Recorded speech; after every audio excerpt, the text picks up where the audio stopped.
Buenos días, alumnos del cuarto año de secundaria. Les saluda la profesora Sharon y Nostras Espino. A continuación vamos a responder la siguiente pregunta. ¿Qué célula forma parte de las estructuras de las algas, plantas, protozoarios, animales y hongos? Hay dos tipos de células. La procariota, que es una célula que no posee núcleo y que su ADN se encuentra en el citoplasma. Y la eucariota, que es una célula que posee núcleo y toda la información se encuentra en ella. Las células que van a formar las estructuras de las algas, plantas, protozoarios, animales y hongos es la célula eucariota. La célula eucariota es una célula que tiene núcleo verdadero y es ahí donde se encuentra el ADN.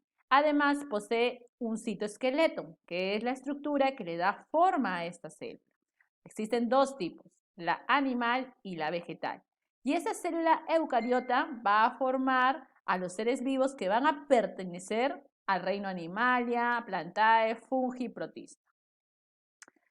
Esta célula eucariota es la célula más evolucionada, que va a tener cuatro partes: la cubierta celular, todo lo que está de transparente, la membrana celular, que es esta línea delgada, el citoplasma, que es la parte coloidal, y el núcleo, que es la parte central de la célula. Vamos a estudiar la cubierta celular. La cubierta celular va a depender de qué tipo de célula sea. En el caso de la célula vegetal y la célula fúngica, esta cubierta celular se va a llamar pared celular. Y la pared celular en la célula vegetal va a estar conformada por la celulosa. Y en la célula fúngica va a estar conformada por la quitina.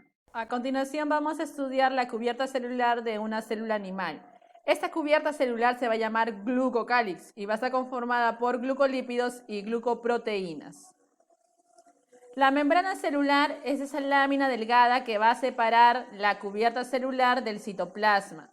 La membrana celular, su función es seleccionar las sustancias que ingresan del medio externo al medio interno o viceversa. Además, este modelo de la membrana celular se va a llamar modelo del mosaico fluido.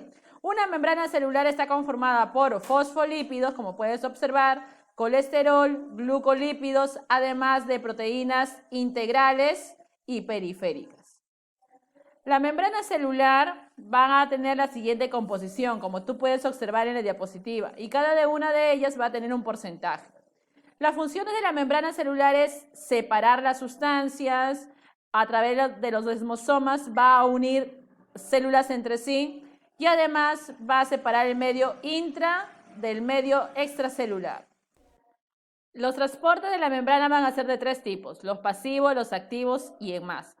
Los transportes pasivos son aquellos que no gastan energía. Podemos tener difusión simple y difusión facilitada. Difusión simple, que pasa por medio de la membrana. Difusión facilitada, que se necesita de proteínas transportadoras para pasar las sustancias. El transporte activo sí es necesario el ATP, la energía, porque se movilizan sustancias como moléculas y iones que necesiten ese gasto de energía.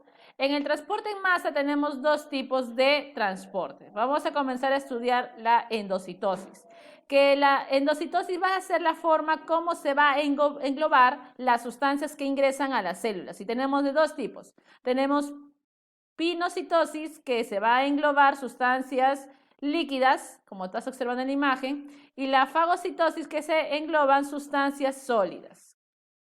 La exocitosis es cuando la célula quiere eliminar sustancias. ¿Pero qué sucede? Forma vesículas que llegan a la membrana, luego expulsa esos contenidos.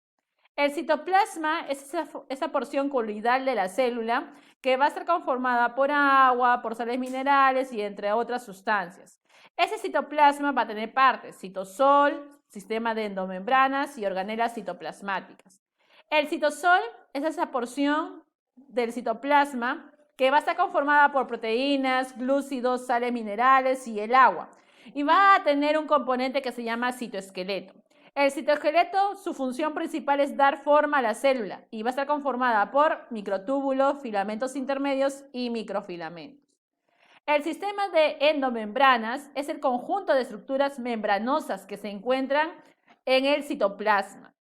Uno de ellos es el RER, el retículo endoplasmático rugoso, que su función es crear proteínas, sintetizar proteínas y además contiene ribosomas en su estructura.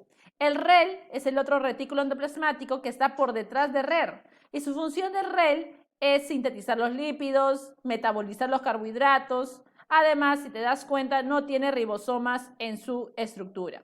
El aparato de Golgi, o también llamado Golgisoma, su función es empaquetar las proteínas y los lípidos. Además, crea los lisosomas, que son vesículas secretoras. Los organelos celulares van a ser aquellas estructuras que tienen una función específica en las células. Son como los órganos de las células. Tenemos a los organelas que tienen doble membrana, como la mitocondria, plastidios, a los organelas que tienen una membrana, lisosomas, lisosomas, perixisomas, vacuolas, y las organelas no membranosas, como los ribosomas, centriolos, cilios y flagelos. Los organelos membranosos que tienen doble membrana son los cloroplastos y la mitocondria. Los cloroplastos son organelas exclusivas de la célula vegetal, porque gracias a ellas se va a realizar la fotosíntesis porque produce clorofila, que es un pigmento necesario para el color de las plantas y para realizar la fotosíntesis. La mitocondria es una organela que se encarga de transformar la glucosa en energía. Acá se crea el ATP, que es la moneda universal de energía.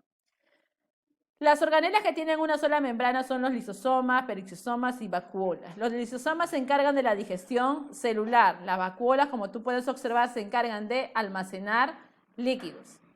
Las organelas que no tienen membrana son los ribosomas, centriolos y los cilios y flagelos. Los ribosomas son las organelas que sintetizan proteínas. Los centriolos se encargan de la división celular y los cilios y flagelos son estructuras que ayudan a movilizarse a algunas células. El núcleo es la parte central de la célula eucariota e importante porque va a dirigir todas las actividades metabólicas y reproductivas de la célula. Además, contiene el ADN, el material genético de los organismos. El núcleo va a estar conformado por las diversas partes. Tenemos el nucleolo que se encarga de dirigir la síntesis de proteínas. El carioplasma, que ese es el líquido que se encuentra en el núcleo, la cromatina, que es el material disperso que está en el carioplasma, la carioteca, que es la envoltura del núcleo, y es importante todas esas partes porque cada una de ellas va a cumplir una función. Por ejemplo, la carioteca se encarga de la protección del núcleo. En el carioplasma se va a encontrar la cromatina dispersa, que luego va a dar origen a los cromosomas. El nucleolo se encarga de sintetizar las proteínas y la cromatina es la que guarda la información hereditaria, porque acá se va a encontrar el ADN. Bueno, estudiantes, eso ha sido todo por el día de hoy. Muchas gracias.